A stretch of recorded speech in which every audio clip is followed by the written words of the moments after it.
energy security, water security. You also need to look at the digital transformation of the government, real empowerment of people, and a deliberate attempt to move us away from what could have been a social welfare state based on how we were running some of the social assistance programs towards a state of empowerment where people aren't as dependent on the government. So does that mean there is going to be some adjustment to the social safety nets that have been put in place? What kind of questions? Yeah, those questions are not allowed. No, but you must adjust, you must fix, you must improve. Right. But everything doesn't have to change. But that's a process that we're going through, looking at what is and how can we improve it. How can you have equity in access? Or let's make it very simple, fairness. You know that a lot of our programs are very politically driven. Yes. And our campaign was not to be that way. But in order to change it, you have to look at what's there and ensure you get the right people access to the right programs. Even if it means a little delay, it hurts people, we understand that. And sometimes it means some of your own people who qualify, who do not qualify, who want to qualify, might just have to wait or just can't. Because if you make a commitment to doing things properly and fair and honestly, what can you do? Right. Yeah. So, I mean, I guess in the navigation of anything, there is going to be teething pains if you want to do it correctly. And the objective from your administration is to do it correctly. So that is an inevitable part of that process. Okay, I get you. So earlier you spoke about some of the policies that the Prime Minister has outlined, or the direction, the overall direction that the government hopes to take the country.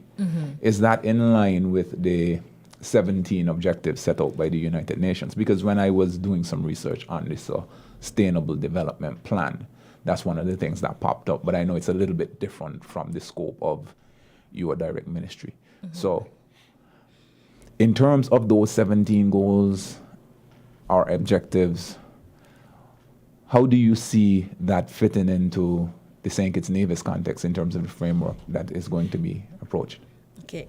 Well, importantly, the use of sustainable island state by our Prime Minister is directly linked to the SDGs. Sustainable Development, the ministry that I'm responsible for, directly reports on our SDGs.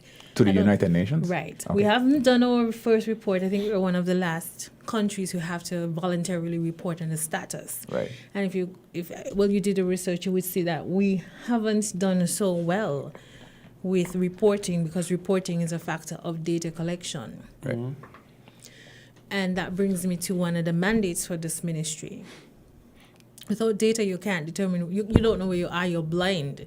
So in order to really run sustainable development as a ministry which deals with people and issues of food security, zero poverty, and hunger, etc., energy security, we've had to move away from, you know what everybody thinks of sustainable development?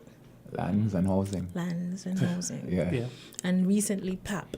Right. It's very unfortunate that such a critical ministry would be reduced and diminished because of how it was managed by the previous government, the previous minister, that was the former prime minister, and the previous PS, as a ministry that only dealt with who got land, who got $500, and who was able to get, well, they didn't directly do houses, but you need land to build a house. Right.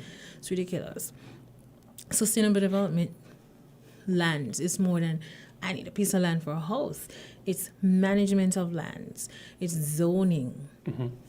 You have to deal with environmental management of land, sustainable land management, forestry. And when it comes to social protection, we can all agree, if we're honest, that PAP was misplaced in sustainable development. There's no justification for having it there. Right. Hence the transition back to the Ministry of Social Development. So sustainable development has so much more to do than just giving people lands or commercial land or land up in a hill. You don't have a piece of land in a hill, you ain't saying nothing in St. Kitts and Nevis. Right. So we have to move away from that really false notion and create sustainable development, the new narrative for sustainable development. That's where we do master planning for St. Kitts and Nevis. If you check, let's say, the Department of Physical Planning, you know that we've zoned the entire St. Kitts and Nevis, even the coastal zone, so you know where commercial lands will be, what's reserved for forestry, what's reserved for agriculture, what's reserved for housing, and how we manage the environmental resources around that. Right. Okay. Is it something you've always been passionate about, like sustainable development? Well, that's not really my passion. It's my training. My passion is more in climate change and climate justice. But as a geographer, that's what I've been studying for all my life. So I guess Okay, so seems passionate. So unpack that for me. What is climate justice? Because I understand the concept of climate change, but not climate justice. Right. So we spent 10, 15 years trying to get the whole world to talk about climate change, right, and accept that it's happening. Yes. Now, the last 5 to 7 years, we've been talking about climate action.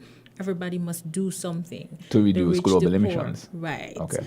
Now we're talking about climate justice. How does climate change affect the most vulnerable amongst us, and how do we ensure that the actions we take protect the most vulnerable? And here the vulnerable would be the elderly, the disabled, women, young people in particular. And I always like to use a story from a colleague and very good friend of mine. And I think she was in a session talking about the transition to Tesla vehicles, Right. in the Caribbean. And in the room was a hearing impaired person. And he said, although it's something that's important for us to do, you transition all your vehicles from fossil fuel to reach, charging them, solar powered vehicles, it's a problem for the hearing impaired because Tesla vehicles are quiet. Mm-hmm. They're quiet. I can't believe I just said that. They're quiet, so they're not going to hear them. Yeah. So that's a problem for them. So you always have to think of the implications for the most vulnerable, especially persons who are not invited to the table or who are there but voiceless even though they're there. Right. So that's climate justice here. Right.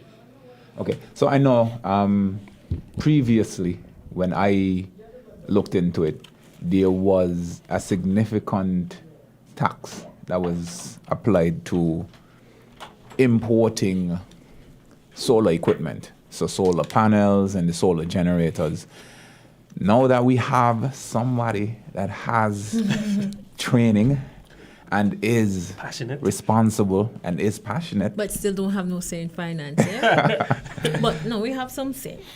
So do you think that there will be adjustments? Because that's something I've always been considering. But, the cost of the implementation, the cost of importing those materials is significantly high. So is there any relief that we can expect in the So future? here's a good thing. Even the Chamber of Industry is fully aware of the need to provide tax relief for persons who want to move even towards importing solar vehicles. Right. They have their proposal. They would be very good to talk to also because the business community and the private sector in particular is driving what we call the whole climate action space. Public-private sector partnerships. We've recognized that, government talking about, let's do something about climate change is not going to happen because it requires a lot of money. Right. Now, all the money is in the private sector. The partnerships would ensure that we have action, but private sector is profit-driven, right? Right. Yeah. So they get their profits and the government gets the action that's required. Everybody benefits.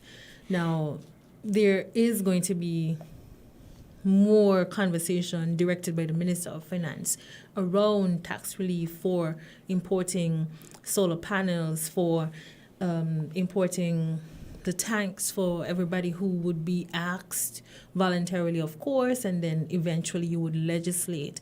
You can't build new houses now, especially in constituency number 8, if you're not going to put a cistern or water catchment. or water catchment or do water harvesting with the guttering around your homes.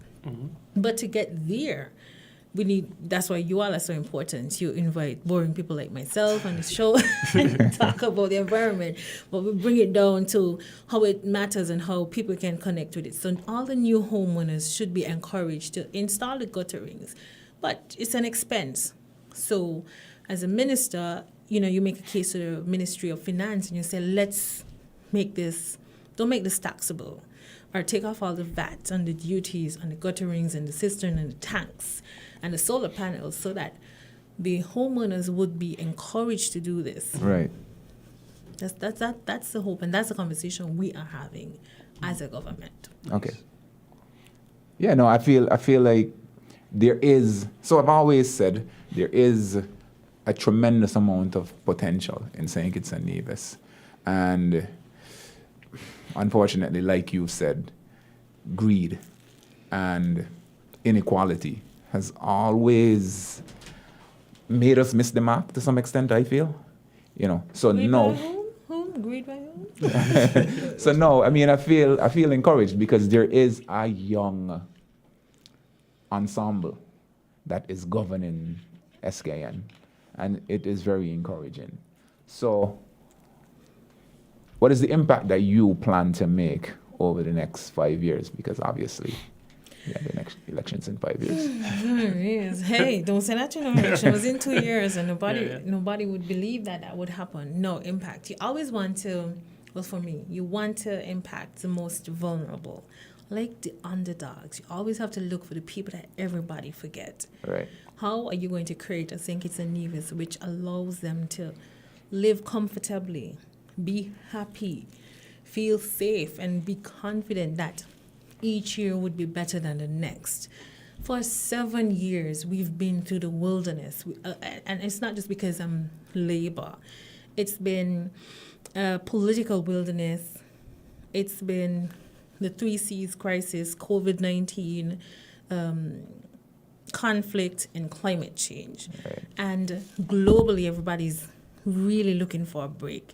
And here, we needed this break.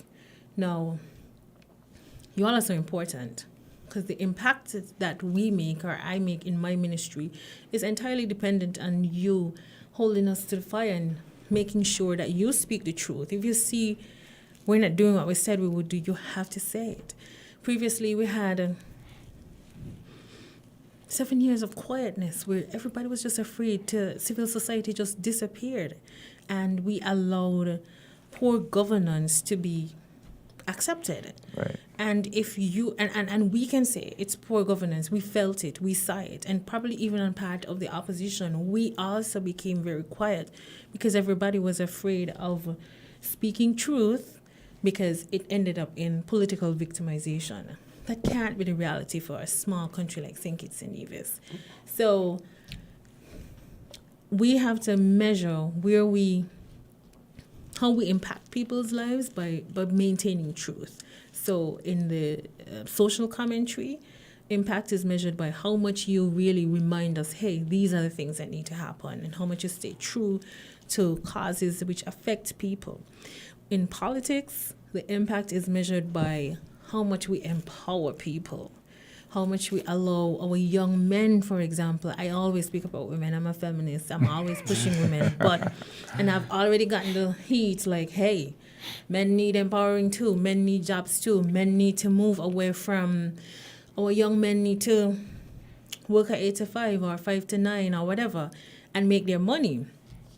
But they need to feel empowered so that they could take care of who they need to take care of and assume their responsibilities as young men. So that's the impact I think is important for the next 5 years. Empowerment, giving people opportunity to do what they need to do. Yeah, as you said that, I always tell feminists, just remember that it's something that you all give birth to boys as well. So we definitely need to be empowered, from the woman as well, from your perspective. Mm-hmm. Just before you walked in, I'm going to segue just a little bit, right? We were talking about relationships and how relationships could resemble like 4 seasons and stuff like that. And because you deal with climate change, I want to see how what you think about the idea of relationships being like you have your fall, your winter, your spring, your summer in terms of relationship. Because some people fall in love with the honeymoon stage, which is just like, hot and cold, and that's just it. So how do you feel about us using that comparison, that analogy when it comes to the 4 seasons and relationships and creating a sustainable relationship?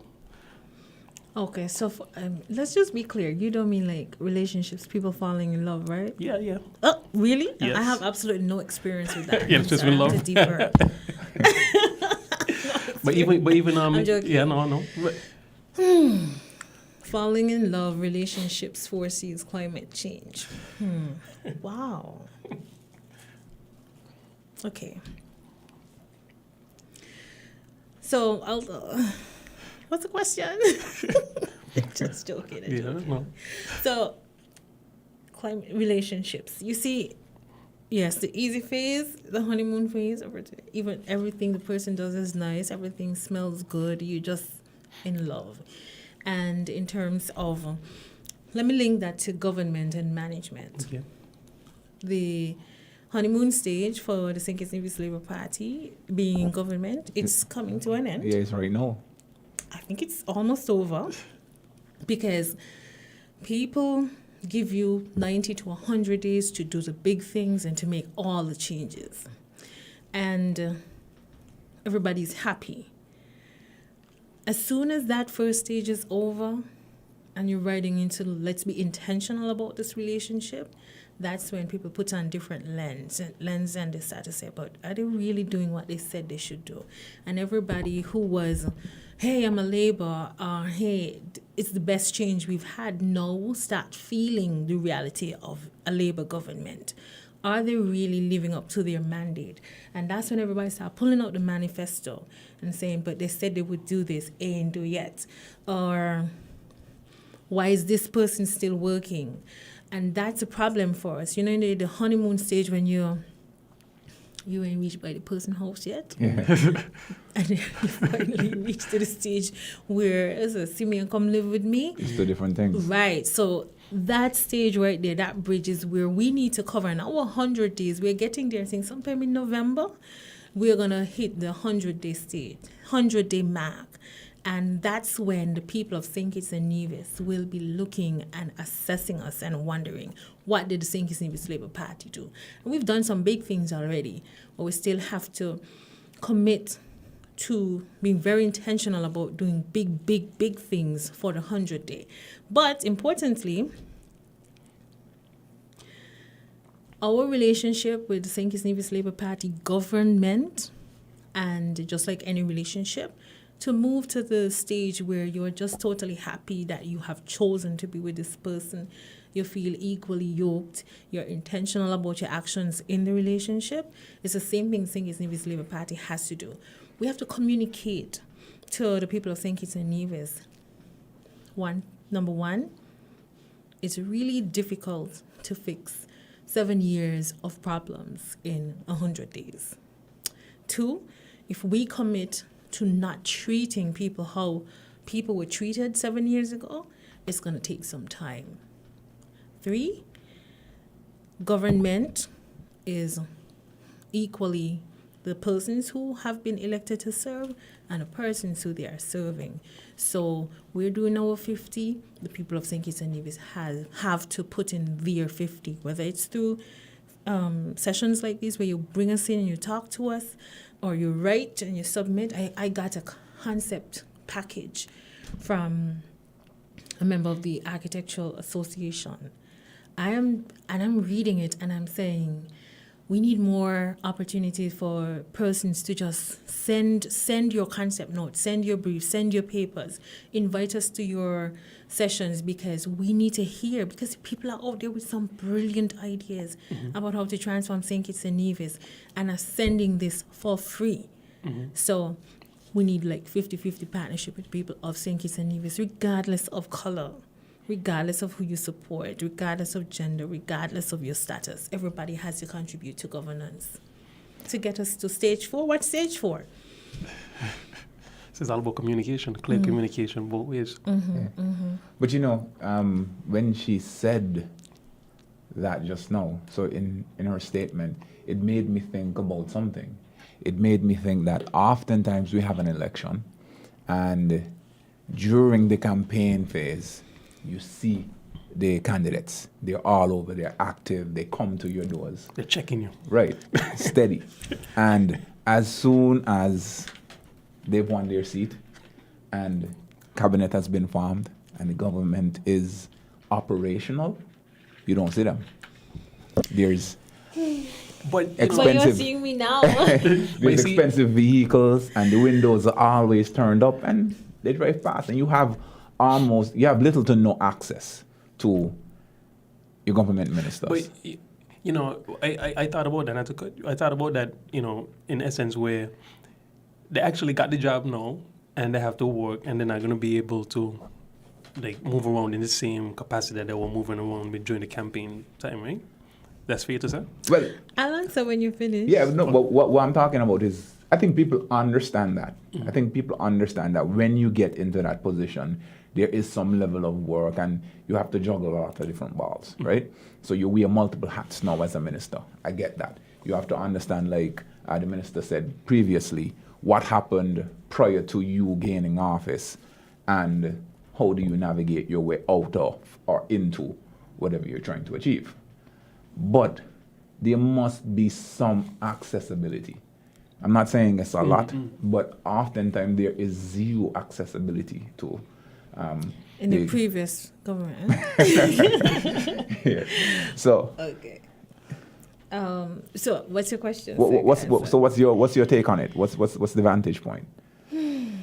How will that be different with the Senator Giles Clark, especially? Well, you see, the good thing is I'm a senator. I was appointed. I didn't go out and beg anybody to vote for me. Right. So I have that excuse, but I understand. And here's a challenge. And it's not a pity story. It's not a pity party, right? You become the government, and almost every day you have to say, you are the government, you are in charge now. But you have to check yourself, because with that comes a lot of responsibility and a lot of moral and ethical responsibility. Because you could really just, it's unbelievable the powers in the signature of a minister. So, man, you can just go out and sign off all kind of stuff and make people happy immediately. But there's so many consequences attached to the misuse of your signature, which we are discovering, right? However, when you become the minister, your life, then you are a public servant. You really are a public servant. So you lost your life. And there was something my mother said to me last week, Sunday. She said, well, maybe in 10 years we could check. We could check each other and chill. And she understood that this is it. You come in, you go out. You come in, you go out. I see my family members watching me, and they're like, they want to ask me things, they want to say things, but they understand that I'm just on the move. And I said to a friend of mine, I don't think my dog even remembers me, but they don't forget you, right? But yeah. It hurts that you have to lose a lot of connections, but then you understand that there's a greater good that you're serving, and it's not going to last forever. Okay. So your circle around you is going to suffer, but then you have another important circle which manifests, and that's your constituents. You have to serve them. Now, it's so difficult, but so important that your number then becomes a public number. Everybody has access to you. Do you know what it feels like to have 100 people message you every single day? It's difficult, but our government has made a commitment. Like, we literally have said, nobody's going to have 1,000 messages in your phone unanswered. Hand over your phone to your assistant and get them answered, or take time to go through your phone. And it's about structuring your life. And we also recognize that we've never been this new team, we've never been in government. Right. We have the benefit of our foreign minister and former prime minister, but he can't do it all. So we bring the experts and the technocrats to tell us this is how you should do it, and the training, that's where I'm coming from. We do training, we're doing retreats to ensure that we are doing what we should do and how we should do it. And even our prime minister made it very clear. He does not drive with the window up. He wants people to see him, and he is very accessible. And our ministers have built in the constituency time into their work programs, so you don't lose that connection with people, and everybody shares everybody's numbers. But those are the small things you do to ensure people see you. We have to now be mindful that we can't lose that connection. We can't forget people. Where you say we can't roll up the windows. We can't Driving your AC. driving your AC anymore. You have to. So, and I do that to driving AC to the when you're driving between the villages. Yeah. You're gonna turn on the windows because people need to see you. Yeah. People need to know that you are still there. You're still connected to them, and importantly, it's about managing your time. And how do you manage your time? As a minister, you then need to create a team around you. But you have to communicate. We're communicating to people that if you want me to answer the phone, it means I'm going to have a personal assistant. And if you want me to be everywhere, it means somebody has to drive me everywhere. But you know, people look at it when you change your life. Yeah. Oh, you're going to drive her now when she's playing. Yeah. What that security? Or she move out of the house and she gone somewhere else to live. It's management, but we are so sometimes unaccustomed to the changes that are required for a minister to really be a minister and govern, that people frown on it. And it's not that you're kind of playing more than your eye now. It's that you really need a strong management team around you. You can't answer 1,000 messages a day, drive everywhere, go to cabinet from 9 a.m. until 10 p.m., and then go to your constituency office and then answer phone calls and then cook and clean and wash and then answer emails and then read cabinet submissions and then briefs and not have a team of people around you. So that's where we need to get the conversation that our ministers, to function properly, they need people to support them. We have to get St. Kitts and Nevis on board with that. It's not that they're trying to be more than they are, but a good management team. You ever see President Biden walking with a bag? No, he always has someone with him. Right, and as soon as he gets to the Podium. right, everything is there. Who does that? Yeah.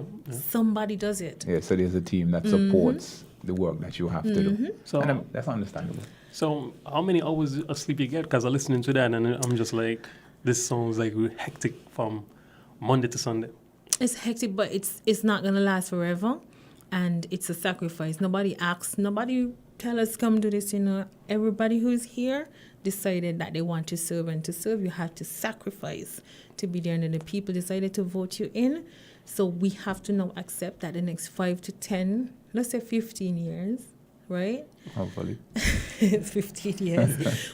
At least the next 5 years, it's guaranteed the next 5 years, it's going to be a lot of sacrifices, and you have to prioritize. I've been having a very tough time recently. I hope she's not listening, with a very close friend of mine. And she said, you just have to accept that you have a whole heap of big things to do, and these little things, she's Jamaican, little things don't matter no more, and you must prioritize. And I'm looking at myself and saying, but these little things made me who I am. How do I give them up? And what's now a priority? And to prevent yourself from having that panic attack, you say, okay, I can only do so much. And I can only do it with support. And the most important part of the equation right now is helping people. So that must be the priority. The big things are the people-driven things. So function that way. So how is the conversation after becoming like an elected senator or minister with the family, like your direct family? How is that conversation in terms of you spending time and XYZ, not being there? Well, I imagine, I really don't know what it has been for everyone, but I know what should be the common thread is your family members, that big pause. And you know it's a sacrifice. So the conversation we had, even when I became senator, that was tough. I recognized that my whole life would change. And I said, I think I said once, man, I like partying, so I want to go, Yeah. People gonna be like, Senator can't be in a party dancing and going on and so forth. And I said, why not? I'm gonna be who I am. And I recognized that it wasn't just my life that would change, it's my parents' life that would change, and my brother's life that would change, and my friends. And I said to them, I'm going to do something, it's going to affect you. Just know that people are now going to put your lives under the microscope. It's not just me. It's, oh, that's her friend, and that's who she limes with, and that's how she dresses, and how she could be this friend and saying, oh, I believe in this, and then she friend over there doing that. So I had to have that conversation with them and say, everybody's going to be under the microscope. I don't want anybody to change. I just want you to recognize that this is who I am, this is what I'm going to do, and this is how it's going to affect you. But I think it's also important that your life, the people around you, are a reflection of the values you have. So if you are true to yourself, true to the things that you say you believe in and the things that you do and what you're passionate about, it's going to reflect in the friends you have around you, right? So it shouldn't be a hard challenge. I'm now a senator, I have to get rid of these friends to pick up new friends. No, they're still here because they are true to the value system that I've created. It's just that my parents and have to accept that they're not going to see their daughter a lot, or the conversations are going to be short. I'm always like, Mommy, hurry up, you got 5 minutes, talk quick. She's like, oh, I can't talk in 5 minutes. Or you get a call and they know that they have to call 5 times, but I'm going to call them back. And some of my closest friends know that the text message, like, hey, send the text messages and 4 a.m., I'm going to be blowing up your phone. Then disappear. But it has been a transition. And if I'm honest, even when it comes back to relationships, St. Kitts and Nevis, they wanted people who were married. They wanted to see strong relationships. And I'm happy that in our government, we have married ministers in happy families. It's a good look. I'm not saying that you have to be husband and wife with 2 children and a dog to be a good government. But I think it's something that really sends a message that there's wholesome love, respect, real families, so people could connect with what other families are experiencing. I guess because stability in the personal life kind of reflects of how you're going to govern. Because how you do some things is how you do everything to some extent. Would you say that you have to be a certain person to be married to a minister in terms like a mindset? Because not a person. Don't say that I'm single. I'm single. You're gonna make people think that I can't get a husband. But what kind of certain person you mean? I mean, like, be able to handle the public figure life. Of course, you have to listen. The responsibility and the visibility is different. Yes. So first husband and first lady have to be on point. You have to be there with that partner, because guess what?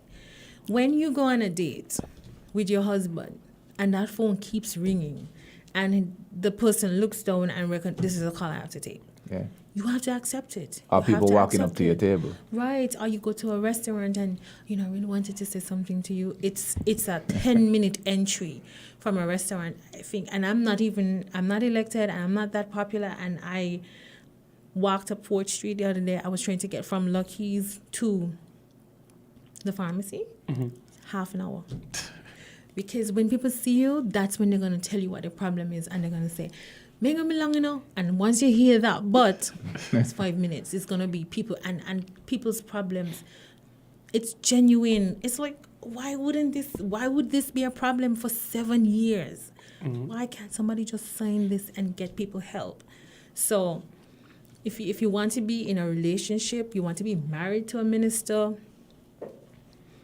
you got to prepare to give of yourself and give up some of that person to the people they were elected to serve. Yeah, because I guess their sacrifice is also your sacrifice. It's also your sacrifice. But I mean, you've said a lot, and it sounds very encouraging. I guess the objective now for the people of St. Kitts and Nevis is to observe and to document any changes. What I like is the accessibility. I mean, and you said a lot of things that I could resonate with in terms of the messaging. So I would message you and wouldn't get a response for 5, 6, 7, 8 hours. But Me, as in me. but I appreciate that, you're super busy. So I understood. We read them, we read them, but Right, yeah. you see but them. But the response would come at some stage. Prior to the election, so just before the elections, or was it after the election? I think after the election, we had a show that we discussed the election and how we think the campaigns were going. And I said in that conversation that I made a commitment to stay in contact with all of the government ministers as far as possible, the ones that I have access to. And for the most part, everyone has availed themselves to me, to us.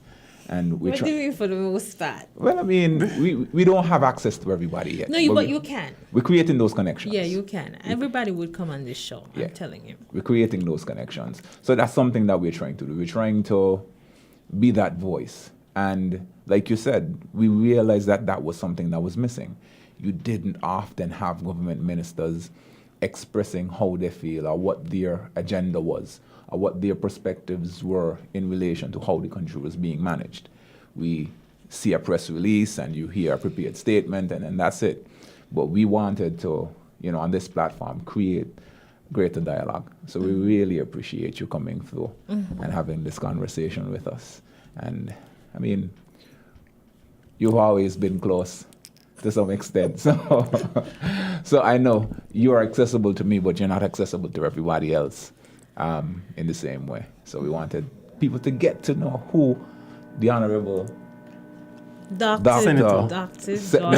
Honorable Senator Dr. Joel Clark. I don't even know if that's the word, but yeah, that's me. It's heavy. Yeah. And I was just talking to my friend about it. Like some of my friends call and they're like, Minister Clark. I'm like, why are you calling me that? And then someone will call me Dr. Clark and I'm like, yeah, that's my name. And seriously, that's my name because that's what I worked 10 years for. Right. And the Honorable, it's a blessing.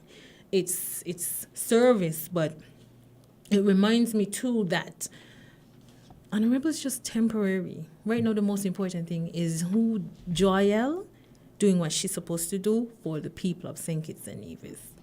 So that's it. So your tenure is underpinned by integrity. That is that's the message that you've painted for the entire interview. So I just want to articulate that that your tenure is going to be underpinned by integrity. Yes, I believe in that as well. Yeah. Right. I believe in that as well. So there's one thing that you did mention that piqued my interest. You said that an architect presented you with a proposal. And those are things that you look forward to in terms of how do we move forward, how do we develop St. Kitts and Nevis, and all the ideas can't come from the ministers. So I guess the ministers are open to receiving those plans and having them discussions. Yeah, having some Let me discussions. tell you how open we are. We're talking now about having what we call brown bag sessions. Now, Microsoft and I think Google transformed their organizations with these sessions. Right. You literally bring people in a comfortable space and just let them talk. We did it, brown bag sessions, when I was at university. Just go to different sessions and listen to people present about their research. And it's amazing how cross-cutting your work could be, and want to do that for government. You young, brilliant people should be invited to spaces where ministers come and sit and listen and absorb. And that's all we're going to create. A space where the people talk to us. And of course, somebody has to coordinate and invite persons and really take notes and pass them on. But these sessions would allow our engineers and our architects and our designers and our creatives in particular, and those who are super, super interested in the digital transformation to come and say, this is what I've been thinking. That sounds It's amazing. gonna happen. Well, you have my contact. Make sure that we are invited. Of course, We of want to be course. in the first row. I've committed to taking up space. Of course, you Yeah. have to. I've And you, committed and, you, to and, being- and you're speaking directly to me too because Yeah, being I'm an vocal. architect. Oh, and we have some plans, so We have ideas, yeah. I'll let them out and present them to you. I'll tell you the first transition because just last week we celebrated Urban World Habitat Day, Urban Right. Resilience Week, Urban Development Week, and the biggest challenge we have in Bastille is the abandoned lots. Yes. And the AG just messaged me like last night, 2 a.m. this morning, 2 a.m. about legislation which supports the beautification and transformation agenda for Bastille in particular.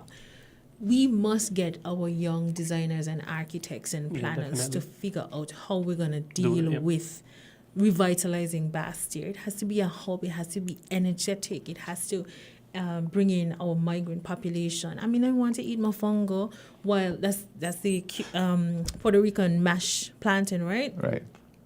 And I want to do that while listening to the music, and I want to be just have a cultural mix in Bastille. And that brings rather urban spaces to life. But you have to create the architecture, social architecture, and physical architecture, which allows Bastille to be booming and thriving. Yes, it has That's to the be first intentional. challenge. It has to be intentional. But that's amazing. You mentioned the AG. He gave me his number, so I He's will be. next. Yeah, I will be reaching out to him to get him on the show. Okay. Minister Clark, Dr. Clark, we are at the end of the show. Okay. We appreciate you so much. Thank you so much for coming through. It was very insightful. I got a lot of gems out of it. And we hope to have some further discussions. Maybe not in this particular forum, but I will be reaching out to you again so that we can have some conversations. Okay. I consider you a personal friend. All right. To everybody that's listening, you have been listening to the He Nuh Show on WINN Media 98.9. And as usual, we bring the amazing guests for season 2. Have a good evening.